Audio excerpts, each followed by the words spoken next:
En France, le mouvement des enseignants, notamment contre les suppressions de postes dans les collèges et les lycées. Et c'est une bataille de chiffres, comme souvent. Un quart des professeurs étaient en grève, selon le ministère, plus du double pour les syndicats. Mallory Aounou, David Bress. Cet après-midi, les profs étaient en grève, mais ce sont leurs élèves qui ont grossi les rangs dans les rues de Paris. Ils sont venus ensemble de tous les départements voisins, entre 4 000 et 10 000 manifestants venus dire non aux suppressions de postes.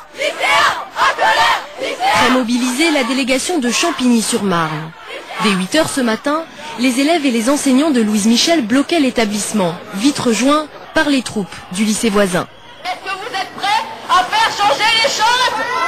Ici, 13 postes doivent être supprimés, soit 10% des effectifs. On craint la surcharge des classes, dénonce la suppression de certaines filières dans un lycée déjà délaissé par les meilleurs élèves. Il n'est pas normal de se retrouver avec des filières générales, on va dire, amoindries à, par exemple, une classe et demie de littéraire en première et en terminale sur toute la ville de Champigny, une ville de 75 000 habitants. On a des options qui sont parties, qui partent, les options arts plastiques, les options maths.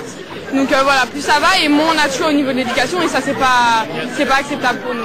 Pour 2008, le ministère annonce 11 200 suppressions de postes, justifiées par une baisse d'effectifs de 14 000 élèves, disproportionnée, jugent les syndicats. Ils redoutent les heures sup et la remise en cause de leur métier. On nous demande d'enseigner plusieurs disciplines, où on nous demande une flexibilité dans le temps de présence dans l'établissement, etc. Et en fait, ce qu'on lit derrière, c'est comment nous faire travailler plus. Ces préoccupations ont mobilisé un peu partout en France, comme ici à Lyon. Et cela pourrait durer. La principale fédération enseignante annonce déjà une manifestation nationale mi-mai.